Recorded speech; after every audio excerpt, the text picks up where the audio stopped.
Aujourd'hui, on commence par le vrai gros sujet qui fait parler le monde entier. Sony prépare peut-être la fin du jeu physique sur PlayStation.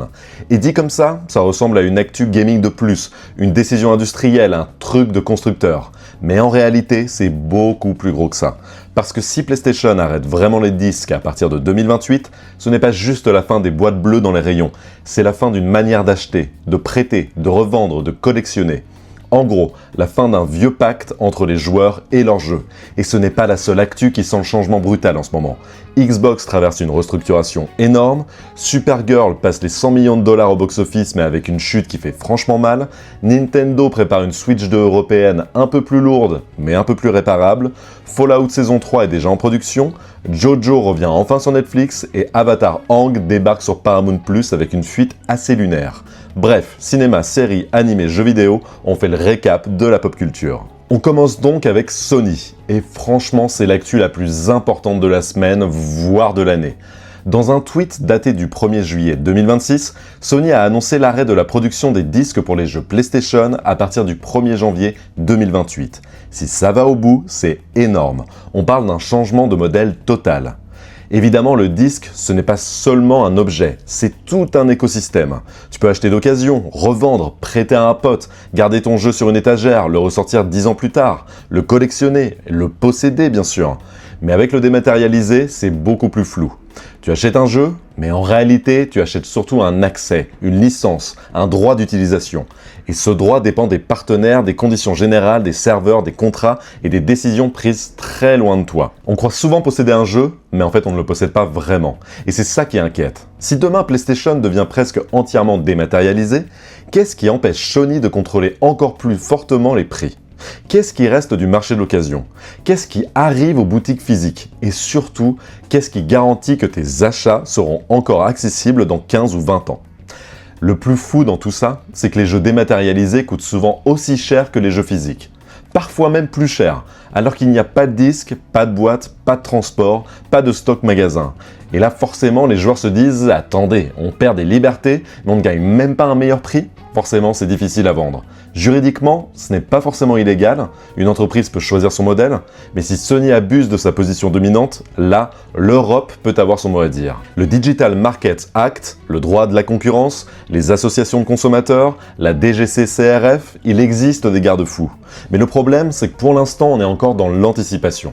La mesure n'est pas en place, on ne connaît pas toutes les conditions, donc personne ne peut vraiment agir comme si le mal était déjà fait.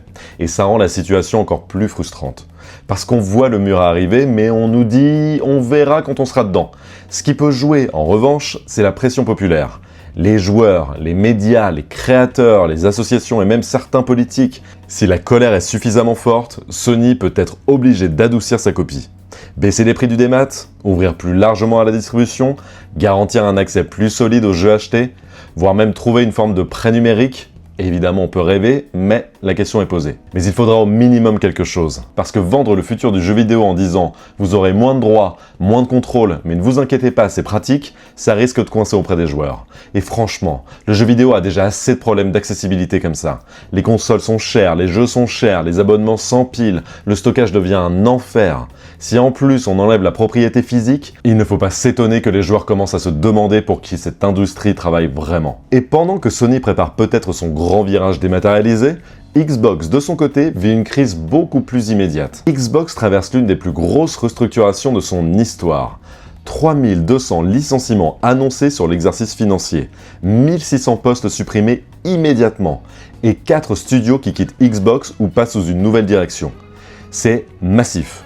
Compulsion Games, le studio de South of Midnight, et Double Fine Production, le studio de Psychonauts, doivent redevenir indépendants avec leur propriété intellectuelle et leur catalogue. Ninja Theory, derrière Hellblade, et Undead Labs, derrière State of Decay, rejoindraient un nouveau propriétaire avec les moyens de terminer Senua et State of Decay 3. Donc oui, ces jeux ne seraient pas annulés. C'est la partie rassurante. Mais tout le reste est compliqué. Dans le mail interne, la direction parle de la plus grande restructuration de l'histoire de Xbox. Elle dit aussi que l'activité jeux vidéo de Microsoft n'est pas en bonne santé. Et là, ça met une clim. Parce que depuis des années, Xbox donne l'image d'un géant qui peut tout acheter. Bethesda, Activision Blizzard, des studios partout, des licences énormes, le Game Pass, le cloud, le multiplateforme. Sur le papier, ils ont presque tout.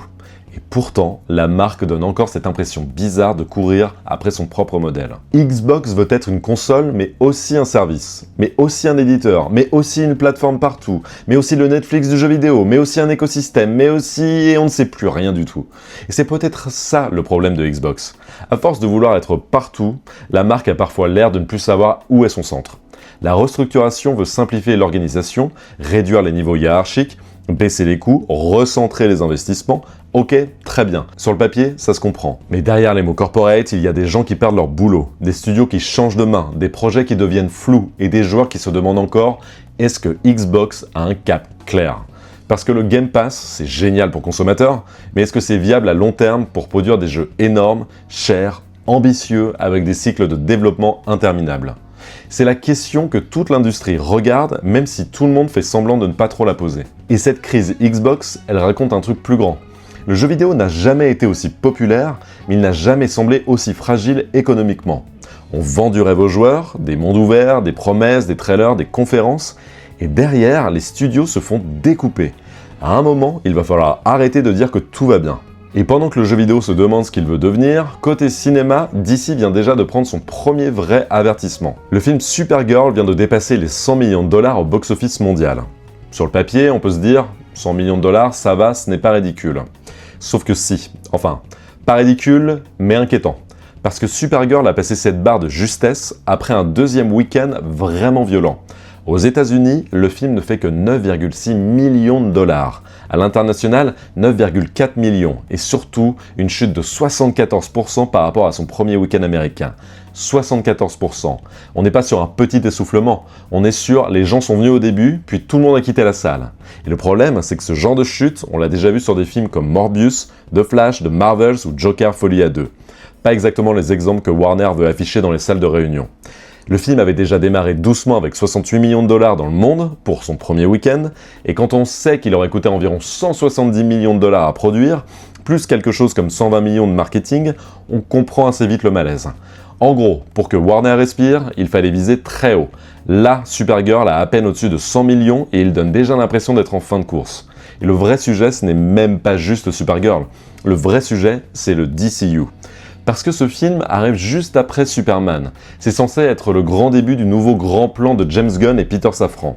Le moment où DC arrête de se chercher et arrête de se vautrer et dit enfin « Regardez maintenant, on sait où on va ». Sauf que là, Supergirl ressemble déjà au premier caillou dans la chaussure. Et c'est franchement dommage parce que le film n'a pas l'air d'être une catastrophe absolue. Le problème, d'après les retours, c'est qu'il manque de force, il manque de spectacle, il manque d'un vrai antagoniste. Il donne un peu l'impression d'être là pour installer des choses plutôt que pour exister lui-même. Et ça, c'est le piège classique des univers partagés. On va plus voir un film, on va voir une pièce du puzzle. Et les spectateurs ne sont pas dupes. Au bout d'un moment, ils s'en foutent du puzzle. Ils veulent simplement un bon film, une vraie histoire, un truc qui reste en tête en sortant de la salle. Là, Supergirl semble surtout être utile, et être utile au cinéma, ce n'est pas très sexy. Alors non, le DCU n'est pas mort, bien évidemment. Le film Clayface arrive en octobre 2026, Lanterns arrive côté série, Man of Tomorrow est prévu pour juillet 2027, et Millie Alcock devrait revenir dans le rôle de Supergirl. Mais clairement, James Gunn a déjà son premier avertissement. Parce que si ton univers commence à donner l'impression qu'il répète les erreurs du MCU avant même d'avoir vraiment décollé, c'est qu'il y a un problème.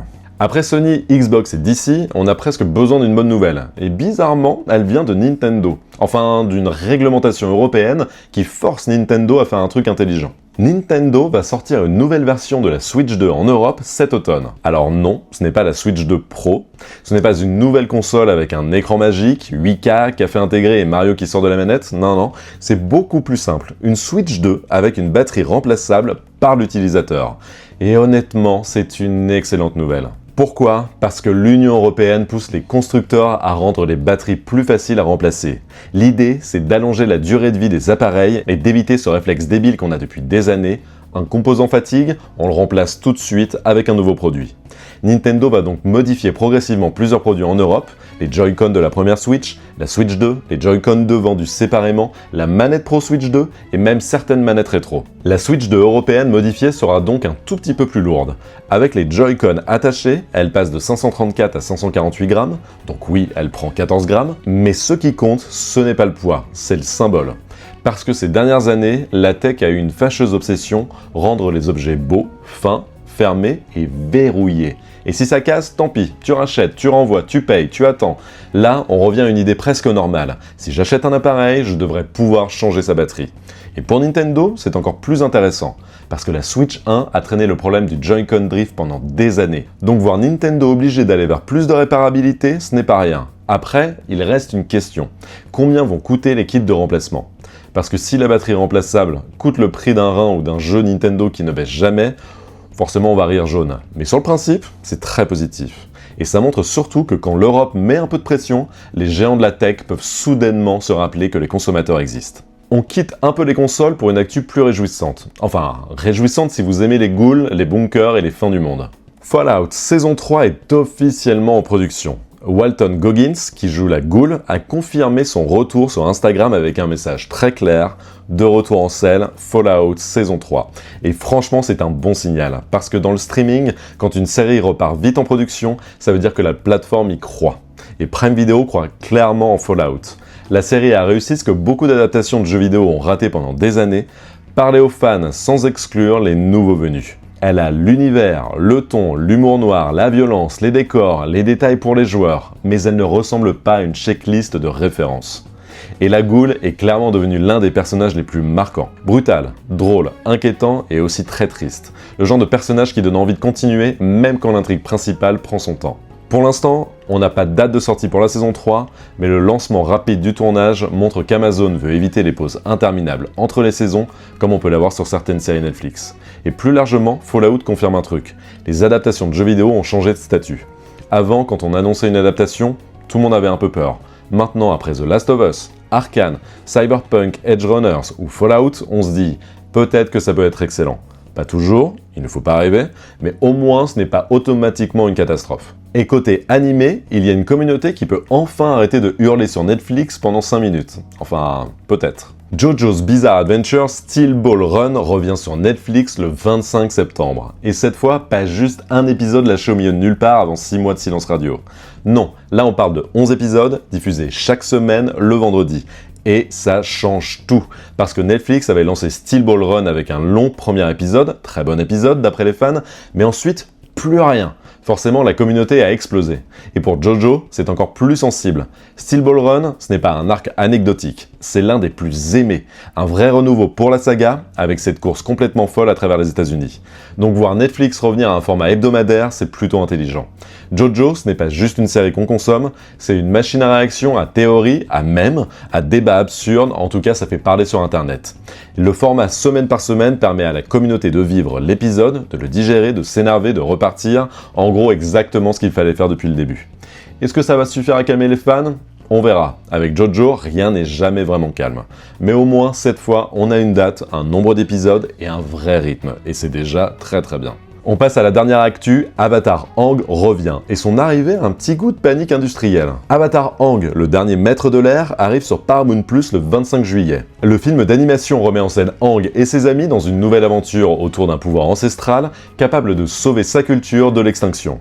Donc oui, on est sur une vraie quête Avatar, un pouvoir ancien, une menace, des amis, un voyage et probablement Appa qui reste plus charismatique que la moitié des personnages de fiction moderne, mais le contexte de sortie est assez fou.